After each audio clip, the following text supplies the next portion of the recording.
যারা স্বাধীনতা নিয়ে কথা বলেন তাদের সঙ্গে চলতেও চাই না, তাদের সঙ্গে এক কাতারে বসে নামাজা করতে চাই না। যারা স্বাধীনতার বিরুদ্ধে কথা বলেন, এই নির্বাচনকে বানচাল করার জন্য সেই স্বাধীনতার বিরোধী শক্তি আবার উঠে পড়ে লেগেছে। শুধুমাত্র একটা দেশের বিরুদ্ধে কথা বললেই দেশ প্রেমিক হওয়া যায় না। মাল্টিমিডিয়ার যত কর্মীরা আছেন, যত ভাইরা আছে যারা কাজ করেন, তাদের সকলের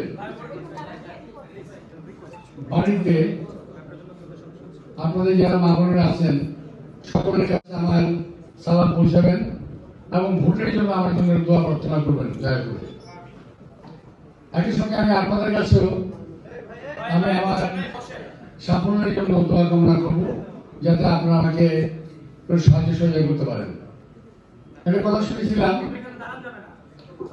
যখন নিজের কথা নিজে বলে মানুষ, তখন আমার বন্ধু সহকর্মী সাহেব বলছিল, আমি বললাম ভাই, নিজের ঢোলকে নিজে বেরোতে হয়, কেন নিজের ঢোল নিজে পিটান?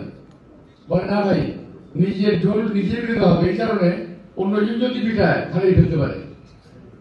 তো আমি আমার নিজের ঢোলটা নিজে পিটাই প্রথম। আপনাদের প্রেস ক্লাবটা আছে না এখন, এই প্রেস ক্লাবে কিন্তু বাউন্ডারি ওয়াল ছিল না, এই বাউন্ডারি ওয়ালটা আমি করে দিয়েছিলাম। আবার ফটো জার্নালিস্ট অ্যাসোসিয়েশন আছে কি একটা, আছে নাকি?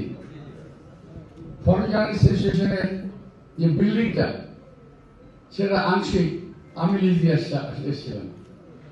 তো অর্থাৎ জনগণের জন্য এবং যারা জনগণের জন্য কাজ করে, আমি তাদের সেবক এবং খেদমতগার, তাদের কাজ করে থাকি। আজকে যে দেশে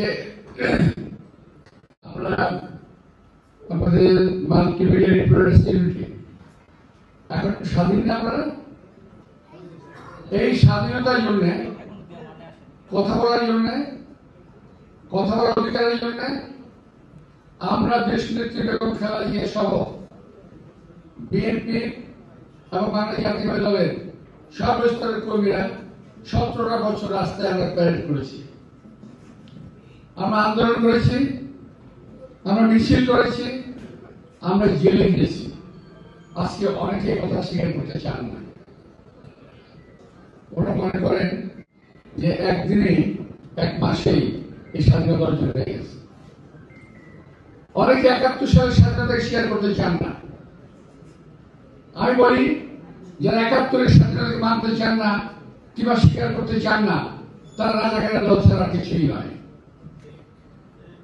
আপনার কথা বুঝতে পারছি না জানি না, একমাত্র রাজাকাররা, পাকিস্তান পন্থীরা স্বাধীনতা যুদ্ধকে স্বীকার করে নাই। তারা এখন বলতে চায় ওই স্বাধীনতা না, দ্বিতীয় স্বাধীনতা হয়েছে।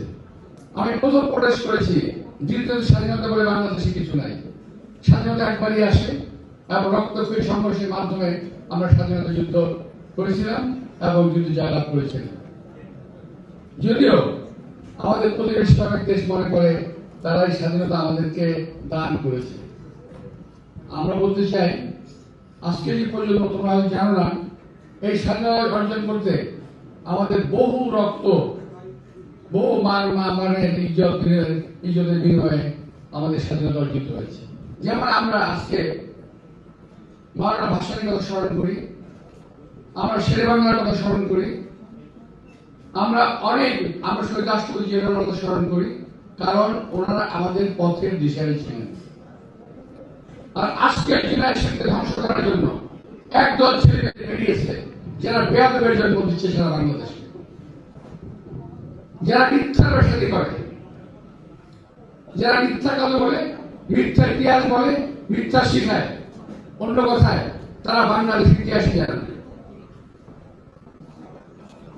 আমি মনে করি আমাদের ভবিষ্যৎ প্রজন্মকে, বিশেষ করে আজকে তোমরা যারা এই যে মাল্টিমিডিয়া রিপ্রেজেন্টেটিভ যারা আমাকে ইনভাইট করেছো, আমি তোমার ধন্যবাদ জানাই। আমি দেখি তোমাদেরকে, তোমরা অত্যন্ত তরুণ, তোমাদের এই বয়সটাকে থাকতে থাকতে চিনে রাখতে হবে, জেনে রাখতে হবে যে এই দেশে দেশপ্রেমিক কারা এবং দেশের বিরুদ্ধে কারা। শুধুমাত্র একটা দেশের বিরুদ্ধে কথা বললেই দেশপ্রেমিক হওয়া যায় না। আমি এবং আমরা একটা বিশেষ দেশের বিরুদ্ধে বরাবর সংগ্রাম করেছি, আজও করেছি, আগামী দিনেও করবো। তার অর্থ এই নয় যে আমি অনেক দেশপ্রেমিক। আগে নিজের দেশকে ভালোবাসতে হবে, তারপরে আমি অন্য দেশের বিরুদ্ধে বলিয়ে পক্ষে বলে অন্য কথা হবে। আমার নেত্রী, দেশ নেত্রী বেগম খালেদা জিয়া বলেছিলেন যে আমি আমার দেশ সম্পর্কে, দেশের স্বার্থ সম্পর্কে কথা বলবো। আমার দেশের স্বার্থ নিয়ে কথা বলতে গিয়ে যদি অন্য কারোর দেশের স্বার্থ আঘাত লাগে, তাতে আমার কিছু আসা যায় না। আমি একই কথা বলতে চাই, অন্য দেশের বিরোধিতা করে দেশ প্রেম শেখানো যায় না। নিজের দেশকে ভালোবেসে আপনি অন্য দেশের বিরোধিতা করেন, কোনো অসুবিধা নেই। ভাইরা, বক্তব্যটা বোধ হয় অনেক কঠিন হয়ে গেল। যেভাবেই হোক, আমি সত্য কথা বললাম। আমি যেটা বিশ্বাস করি সেটাই বলি, গোপনে কোনো কথা বলি না। যাই হোক, আমি আমার জায়গায় ফেরত আসি। আপনার দয়া করে যদি সম্ভব হয়, এই যে মাল্টিমিডিয়া, যারা আমার জন্য কিছু করতে চান, করলে আমি খুব খুশি হব। আন্তরিকভাবে আমি আহ্বান জানাবো যে আপনারা আপনাদের এই মাল্টিমিডিয়া দিয়ে প্রমাণ করবেন, চেষ্টা করবেন আমার জন্য কিছু কাজ করার জন্য, যদি কিছু করা সম্ভব হয়। আমি নির্বাচনে আপনাদের সহযোগিতা কামনা করছি।